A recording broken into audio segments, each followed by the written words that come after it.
Hello, this is Jane. Um, I'm starting a 40-day cleanse today. Pretty much just eating raw vegan food, and towards the end going to just juice and completely fasting perhaps. And I thought I would document it for accountability because I've done several fasts and cleanses in the past. I think the longest I've gone is 10 days with just water and a supplement. But I've never, and I generally eat healthy, but I've never gone this long with, the intention of being highly conscious around the food I eat.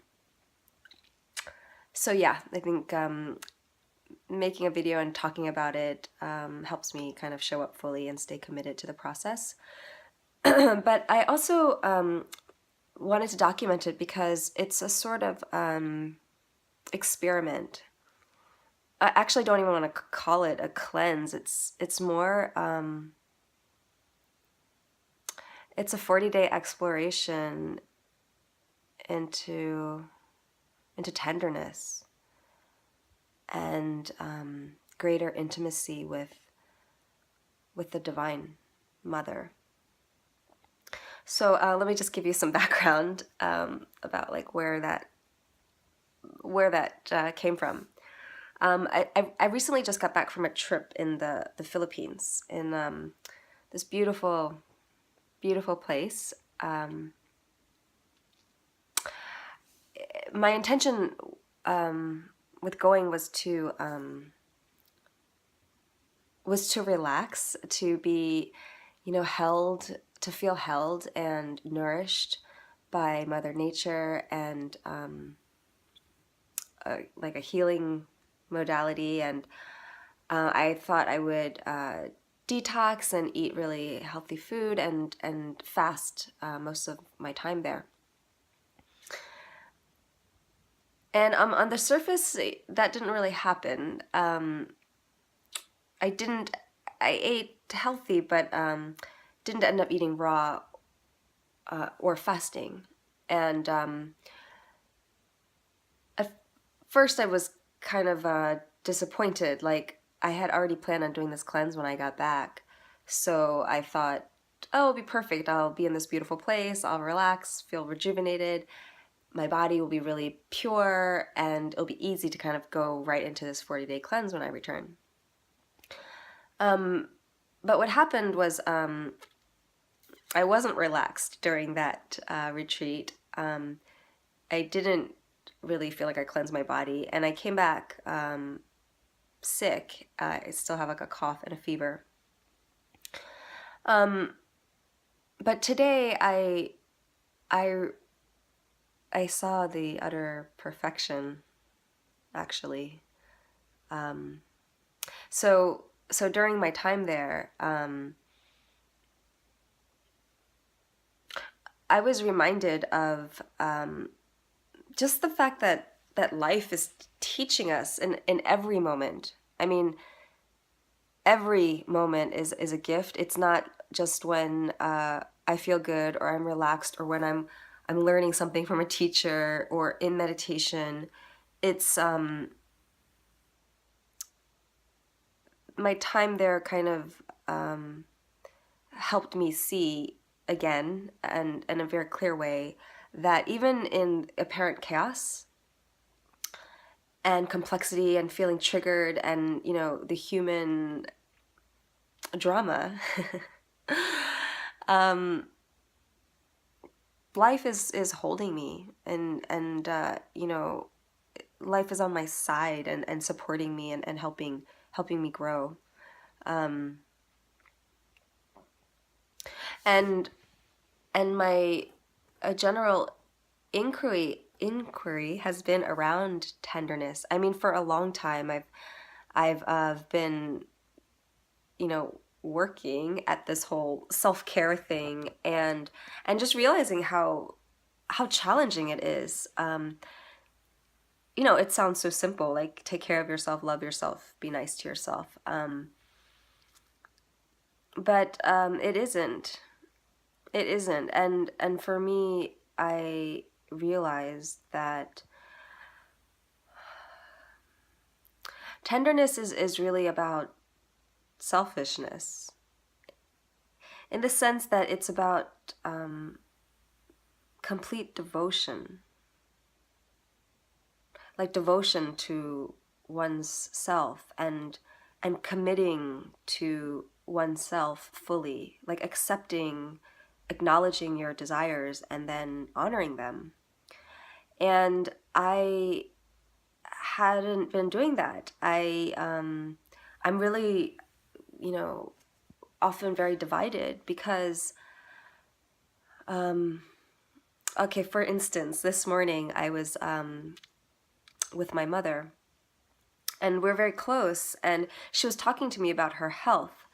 And so I have this I just feel, I don't know, like I really want her to feel better and take care of her. So but in my pressure, it creates pressure in my system, because it's like I feel like I need to do that. And the way it came out was I became kind of impatient with her, and instead of just listening to her, you know, and loving her and being tender, I ended up speaking harshly. Like I wanted her to, you know, do what I was suggesting, or, you know, see her situation the way I saw it. And it's just so ironic. I mean, this happens to me all the time. Like, I have great intentions to help people, but it comes out like, you know, pushy, or like a part of me is resenting because I'm really not fulfilling my own needs, or people aren't receiving what I think is this good stuff I'm giving them. And then I'm resentful. So it's like really not helping anyone. So I, you know, I really wanted to frame this cleanse around a specific intention, you know. So I thought, why not explore, you know, what tenderness would really look like, you know, being tender to myself and to others. And I asked myself, I went inside and I asked myself, you know, what might come up that blocks this commitment or this intention? Because like I said, I've been trying for a really long time, and it just doesn't come easily to me to receive, or to relax and let myself feel loved and held. And anyway, so when I asked what might block this, I felt my mother's energy like right here, you know, which didn't surprise me, because I realized I've inherited from my mom this kind of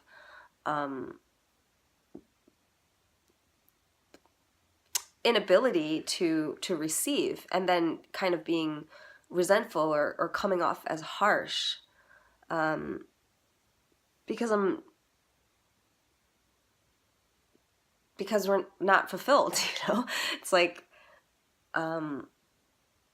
we feel spent and unfulfilled because we're kind of trying to take care of other people, and then not really fully taking care of other people, because they can feel the incongruence, you know. So anyway, so I you know, felt her there, and I asked, okay, so, you know, what do I need to do to kind of like have this space for myself and really explore what tenderness means to me? So I, you know, kind of released the guilt I felt around, you know, wanting to take care of my mom, and she, you know, I want her to be able to feel loved, and she doesn't know how. So it was just like, no, you know, that's not my responsibility. Like, let her, you know, learn on her own and go back to her space. So I kind of set the intention and release guilt around, you know, feeling like I'm not taking care of her the way I should if I focus on myself, you know, if I'm selfish. But the energy didn't move. It was like right there still. So I was like, okay, I'm just sitting with it. And then what came, surprisingly, was I just heard, you're holding her captive. So it's actually not about, yeah, it'd be nice if I could take care of her, but I should focus on myself for a while. So it's actually, my desire to take care of her, or this responsibility that I've pretty much conjured up, um, is actually holding her captive. It's like creating a pattern, holding a pattern in place where I'm not allowing her to fully be in her power, right? I'm seeing her as, I'm not trusting her to take care of herself, to follow her own process. It's like I'm saying, no, I know better than you. I'll take care of you. And it's actually, it's pretty arrogant. And I realized it's self-serving. It's like a way to give myself a sense of purpose or reason for being.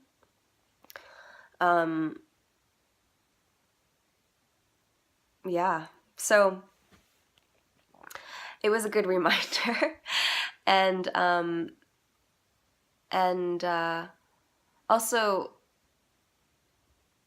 I realized that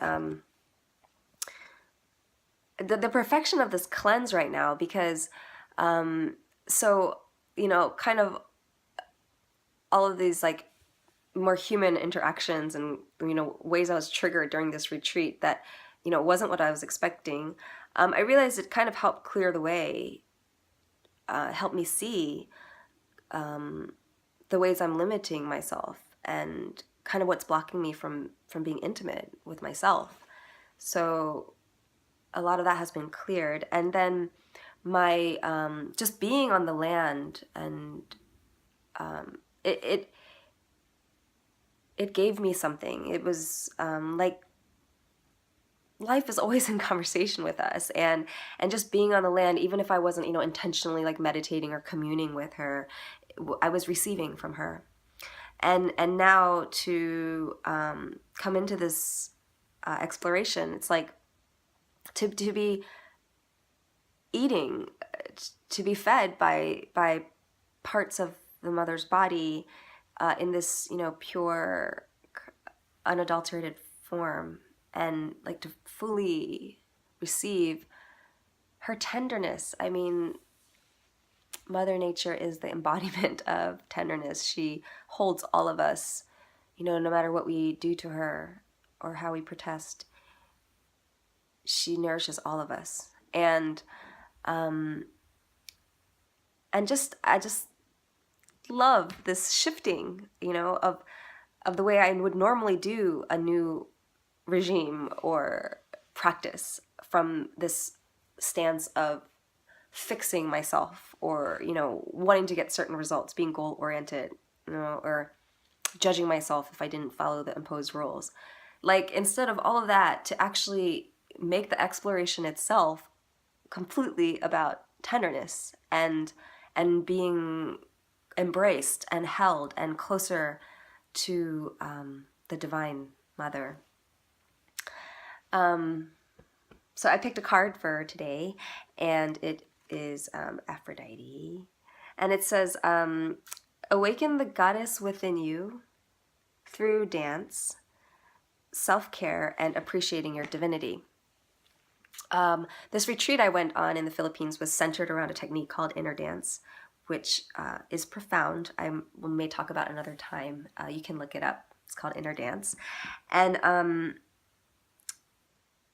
yeah, Aphrodite, she came up from the ocean, fully formed, no birthing pains, symbol of love and pure generosity. Awakening the Inner Goddess, day 1. Thanks for listening.